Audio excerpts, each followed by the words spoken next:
Hi guys, welcome to the Channel of Love Book Club. Okay, we're on chapter 10.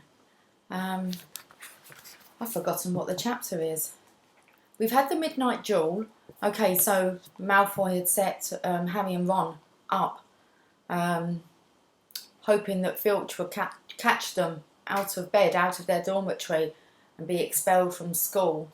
But instead, what they found was a three-headed dog. Who seemed to be guarding a trapdoor. Okay. Halloween, of course. Chapter 10, Halloween. Malfoy couldn't believe his eyes when he saw that Harry and Ron were still at Hogwarts next day, looking tired but perfectly cheerful. Indeed, by next morning, Harry and Ron thought that meeting the three-headed dog had been an excellent adventure, and they were quite keen to have another one. In the meantime, Harry filled Ron in about the package that seemed to have had been moved from Gringotts to Hogwarts, and they spent a lot of time wondering what could possibly need such heavy protection. It's either really valuable or really dangerous, said Ron. Or both, said Harry.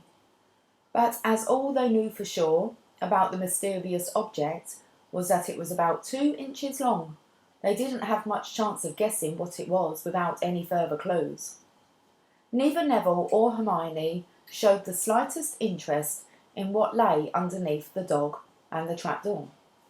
All Neville cared about was never going near the dog again. Hermione was now refusing to speak to Harry and Ron, but she was such a bossy know-it-all that they saw this as an added bonus. All they really wanted now was a way of getting back at Malfoy. And to their great delight, just such a thing arrived, with the post about a week later. As the owls flooded into the great hall as usual, everyone's attention was caught at once by a long, thin package carried by 6 large screech owls. Harry was just as interested as everyone else to see what was in this large parcel, and was amazed when the owls soared down and dropped it right in front of him, knocking his bacon to the floor. They had hardly fluttered out of the way when another owl dropped a letter on top of the parcel. Harry ripped open the letter first, which was lucky because it said, "Do not open the parcel at the table. It contains your new Nimbus 2000, but I don't want everybody knowing you've got a broomstick, or they'll all want one. Oliver Wood will meet you tonight on the Quidditch pitch at 7 o'clock for your first training session. Professor M. McGonagall." Harry had difficulty hiding his glee as he handed the note to Ron to read. "A Nimbus 2000? Ron moaned enviously. "I've never even touched one." They left the hall quickly, wanting to unwrap the broomstick in private before their first lesson.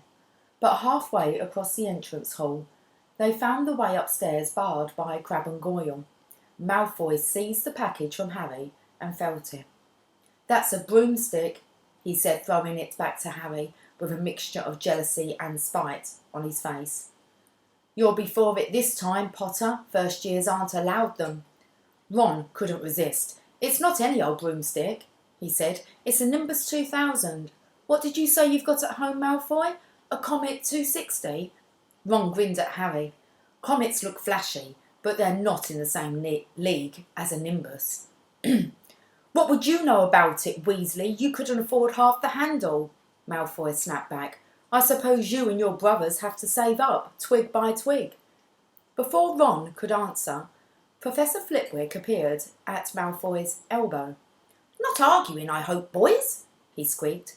"Potter's been sent a broomstick, Professor," said Malfoy quickly. Yes, that's right," said Professor Flitwick, beaming at Harry. "Professor McGonagall told me all about the special circumstances, Potter. And what model is it?"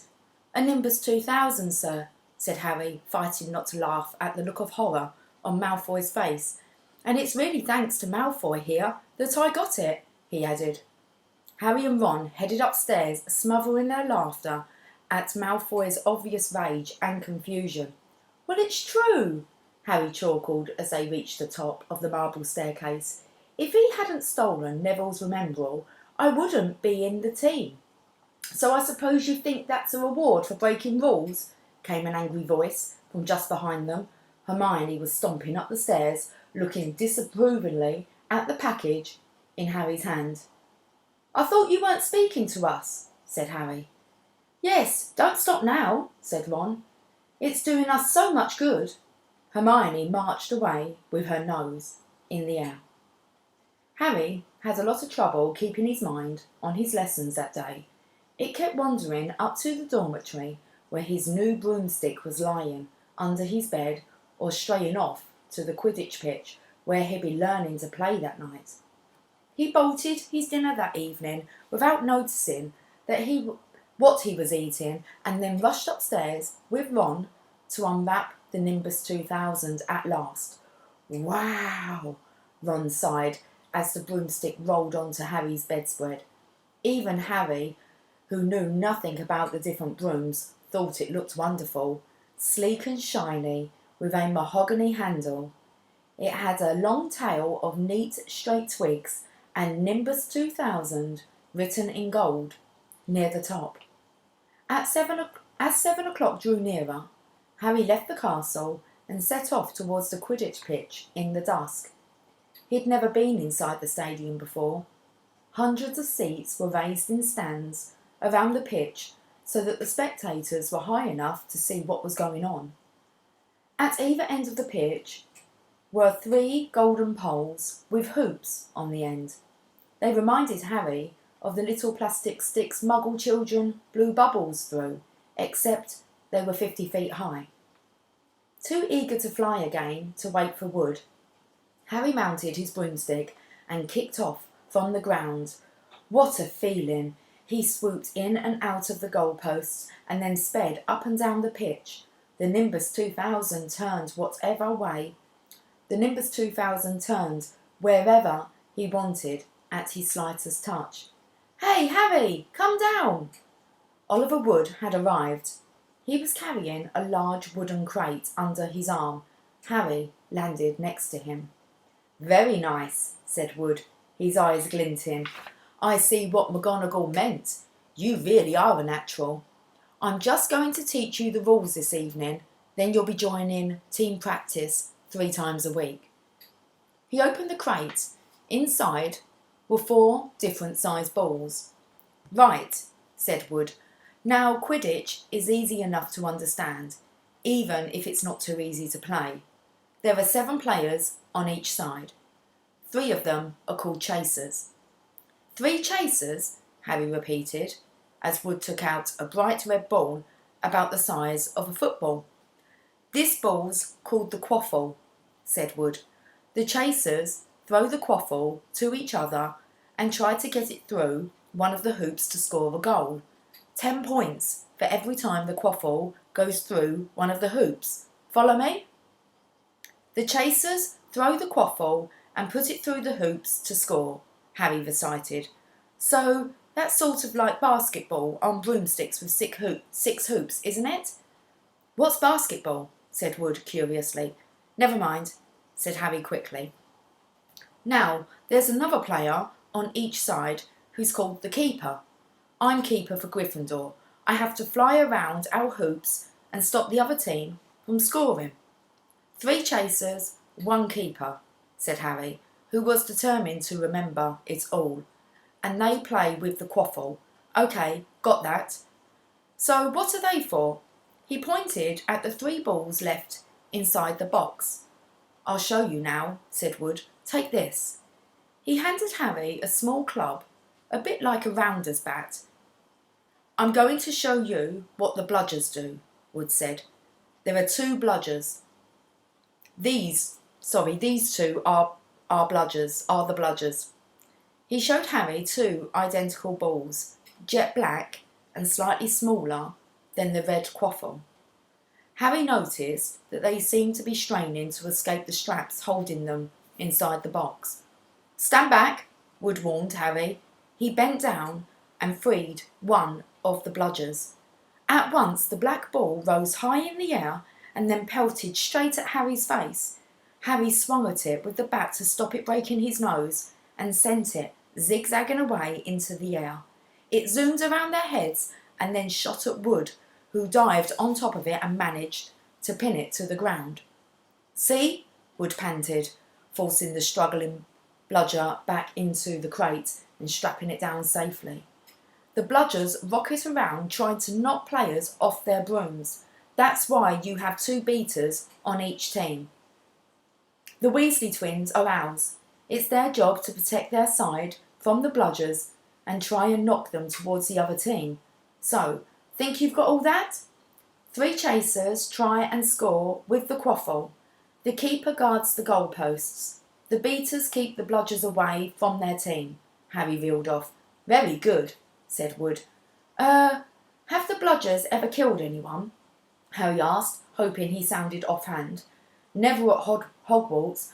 We've had a couple of broken jaws, but nothing worse than that. Now, the last member of the team is the Seeker. That's you. And you don't have to worry about the quaffle or the bludgers. Unless they crack my head open.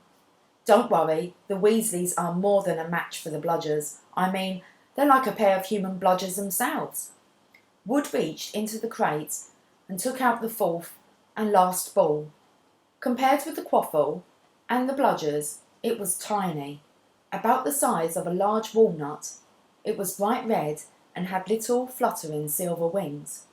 "This," said Wood, "is the golden snitch, and it's the most important ball of the lot. It's very hard to catch because it's so fast and difficult to see. It's the Seeker's job to catch it. You've got to weave in and out of the chasers, beaters, bludgers and quaffle to get it before the other team's Seeker, because whichever Seeker catches the snitch wins his team an extra 150 points, so they nearly always win. That's why Seekers get fouled so much. A game of Quidditch only ends when the snitch is caught, so it can go on for ages. I think the record is 3 months. They had to keep bringing on substitutes so the players could get some sleep." "Well, that's it. Any questions?" Harry shook his head. He understood what he had to do, all right. It was doing it that was going to be the problem. "We won't practice with the snitch yet," said Wood, carefully shutting it back inside the crate. "It's too dark. We might lose it. Let's try you out with a few of these." He pulled a bag of ordinary golf balls out of his pocket, and a few minutes later he and Harry were up in the air, Wood throwing the golf balls as hard as he could in every direction for Harry to catch. Harry didn't miss a single one, and Wood was delighted.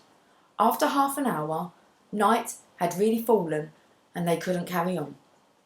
"That Quidditch Cup have our name on it this year," said Wood happily, as they trudged back up to the castle.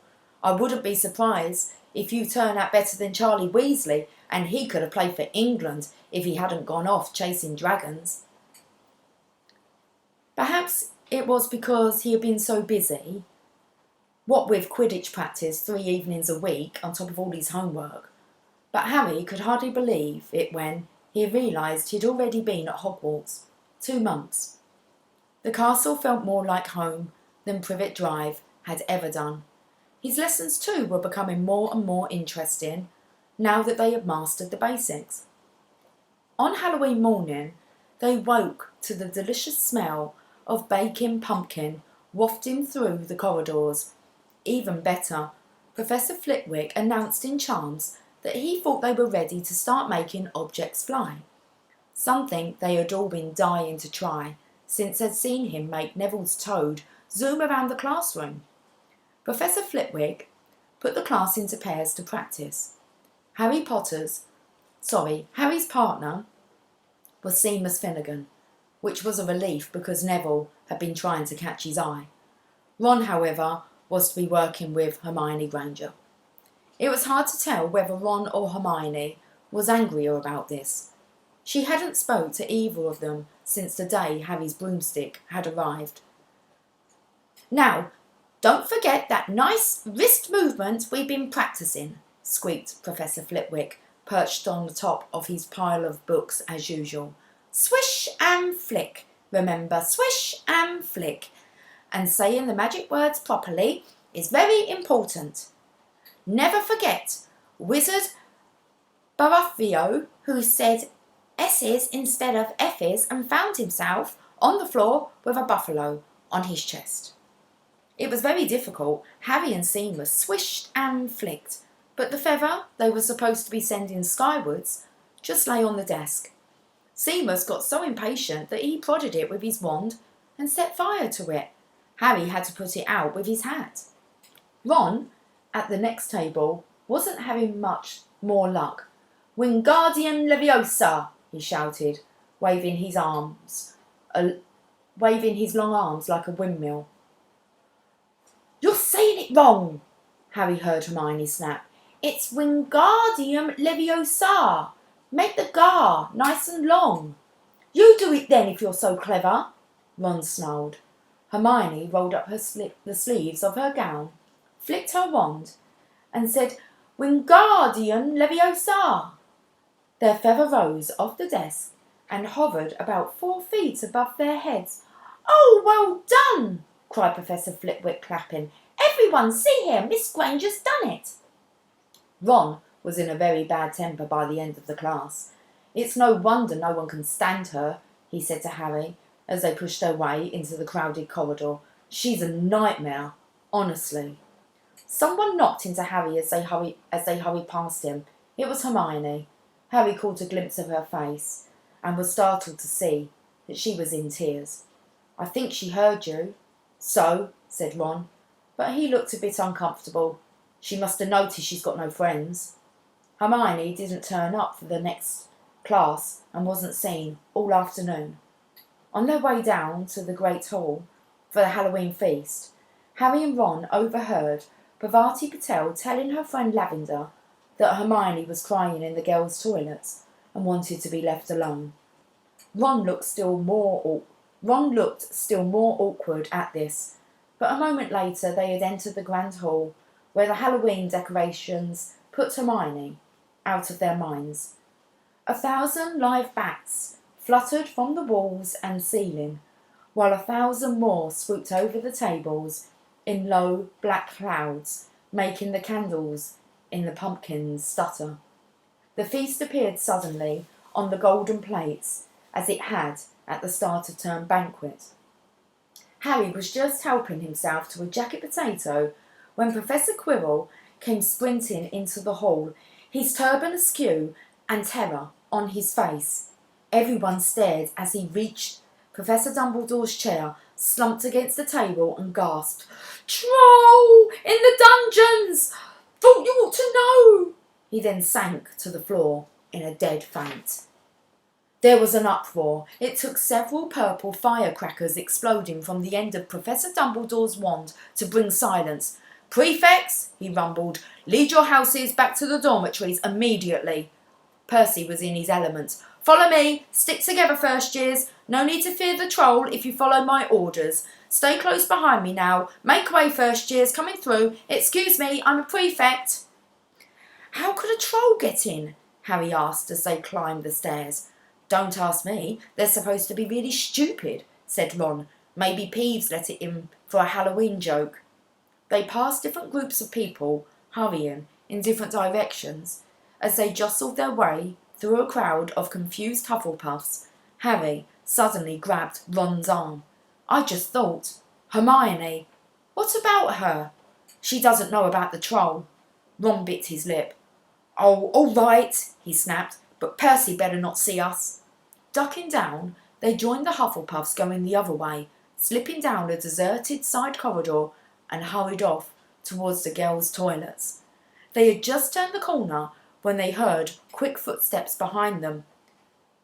Percy, hissed Ron, pulling Harry behind a large stone griffin. Peering around it, however, they saw not Percy, but Snape. He crossed the corridor and disappeared from view. What's he doing? Harry whispered. Why isn't he down in the dungeons with the rest of the teachers? Search me. Quietly as possible, they crept along the next corridor after Snape's fading footsteps. "He's heading for the 3rd floor," Harry said, but Ron held up his hand. "Can you smell something?"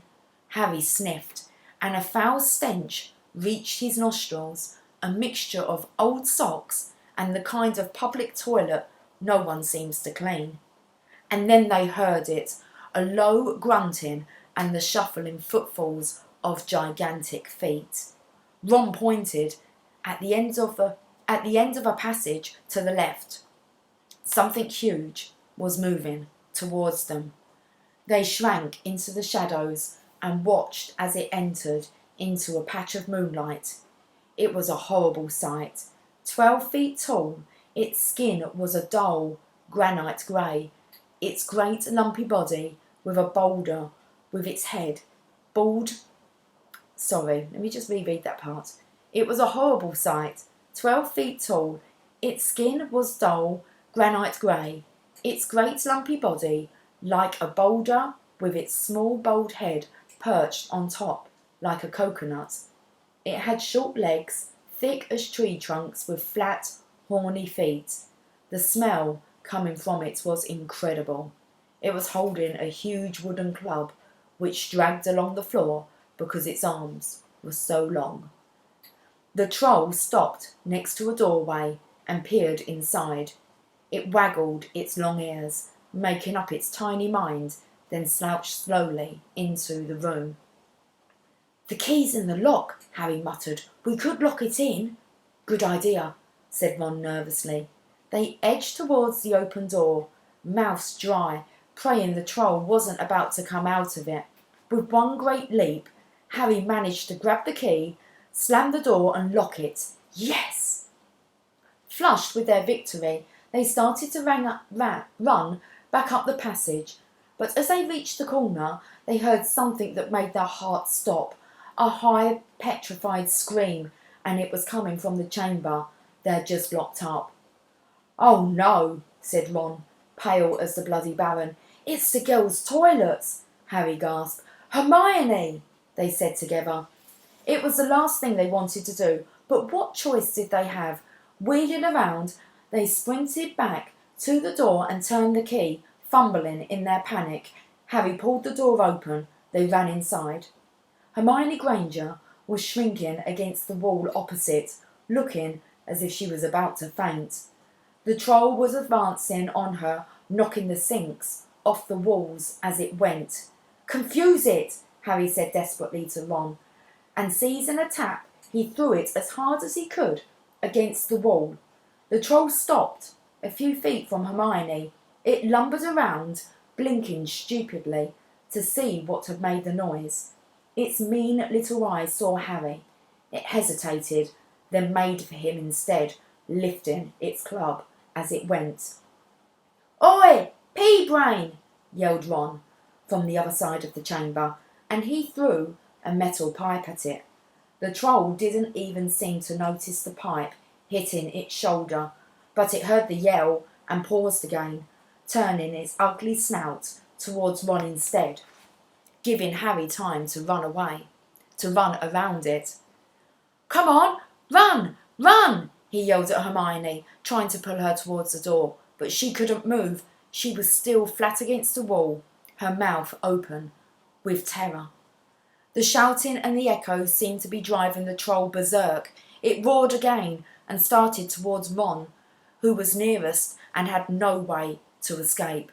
Harry then did something that was both very brave and very stupid.